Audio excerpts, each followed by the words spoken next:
आज ऊष्माधारिता क्या होती है ये जानेंगे। तो जो कोई वस्तु रहती है उसके ताप को बढ़ाने के लिए आवश्यक ऊष्मा की मात्रा को उस वस्तु की ऊष्माधारिता कहते हैं। किसी वस्तु के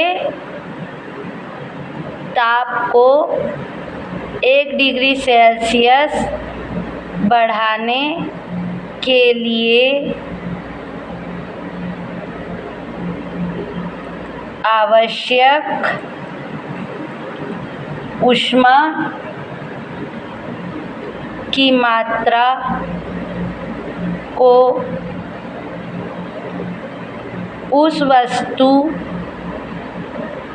की ऊष्माधारिता कहते हैं। ठीक है, मान लो विशिष्ट ऊष्मा क्या है, S, और कोई वस्तु M द्रव्यमान वाली है, उसके ताप को बढ़ाने के लिए आवश्यक ऊष्मा S विशिष्ट ऊष्मा वाली वस्तु जिसका द्रव्यमान M है, उस वस्तु के ताप को 1 डिग्री सेल्सियस बढ़ाने के लिए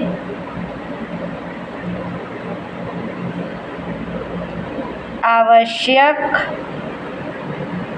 ऊष्मा क्या होता है, डेल Q।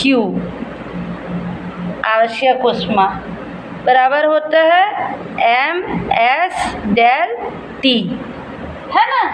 द्रव्यमान क्या है, जिसका द्रव्यमान M है ना, और T डेल T क्या है, 1 डिग्री सेल्सियस। तो ये क्या आ जाएगा, MS × 1 equal to del Q equal to M × S। इसलिए वस्तु की ऊष्माधारिता S बराबर MS। ठीक है, ये हो गया इक्वेशन नंबर 1। तो हम क्या कह सकते हैं, किसी वस्तु की ऊष्माधारिता उस वस्तु के द्रव्यमान और विशिष्ट ऊष्मा पर निर्भर करता है ना, और इन दोनों का गुणनफल ही किसी वस्तु की ऊष्माधारिता होती है ना। इस प्रकार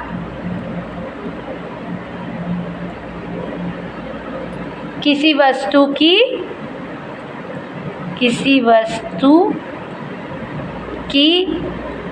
ऊष्माधारिता उस वस्तु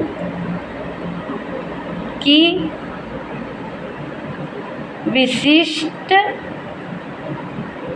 विशिष्ट ऊष्मा और उस वस्तु के द्रव्यमान के गुणनफल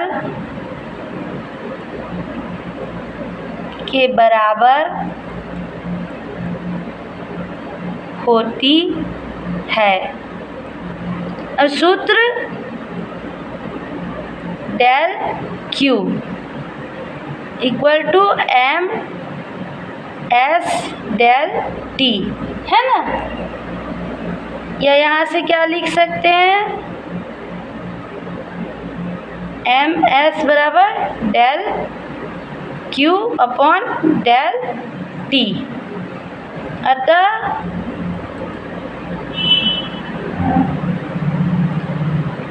ऊष्माधारिता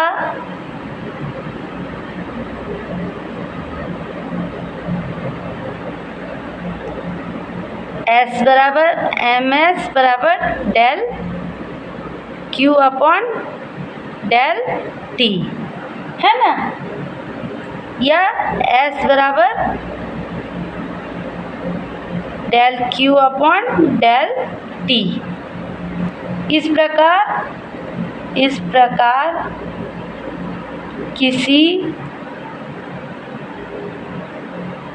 वस्तु की ऊष्मा धारिता उस वस्तु को दी गई ऊष्मा और ताप में परिवर्तन के अनुपात के बराबर होती है। ठीक है, अब इसका मात्रक देख लेते हैं। मात्रक क्या है? इसका मात्रक एसआई मात्रक। ऊष्माधारिता का एसआई मात्रक क्या है? जूल प्रति केल्विन या जूल प्रति डिग्री सेल्सियस है। विमीय सूत्र क्या है? S बराबर del Q upon del T, दी गई ऊष्मा बटे ताप में परिवर्तन। ठीक है, इसलिए S का विमीय सूत्र, ऊष्मा धारिता का विमीय सूत्र क्या होगा? mL square T-2। हम विमीय सूत्र निकालना सीखे थे तो देखे थे ना, और तापांतर का केल्विन। ठीक है, तो ये आ जाएगा हमारा mL स्क्वायर T-2 के इन्वर्स और ब्रैकेट बंद। ठीक है, एक एग्जाम्पल कर लेते हैं। एक वस्तु के ताप को 40 डिग्री सेल्सियस से 90 डिग्री सेल्सियस तक बढ़ाने के लिए 400 कैलोरी ऊष्मा की आवश्यकता होती है। वस्तु की ऊष्मा धारिता क्या होगी? तो हल क्या क्या दिया है हमारे को? ताप है ना, 40 डिग्री से 90 डिग्री सेल्सियस तक पहुँचेंगे, मतलब ताप में परिवर्तन दिया हुआ है ना, और 400 कैलोरी ऊष्मा भी दी हुई है। तो दिया है तापांतर ज्ञात कर सकते हैं यहाँ से, del T equal to 90 minus 40 equal to 50। ठीक है, डिग्री सेल्सियस। ठीक, और कैलोरी ऊष्मा क्या दी है? ऊष्मा 400 कैलोरी। ठीक है, तो हमको ऊष्माधारिता, तो सूत्र क्या है हमारा? S बराबर del Q upon del T, इसमें मान रख दिए। ठीक है, तो ये क्या आ गया हमारा? डेल क्यू बराबर 400 और तापांतर 50, ये 0 0, 5 एकम 5, 5 अट्ठे 40, तो ये आ गया 8 कैलोरी, ठीक है, प्रति डिग्री सेल्सियस। ये हो गया हमारा आंसर, ठीक है।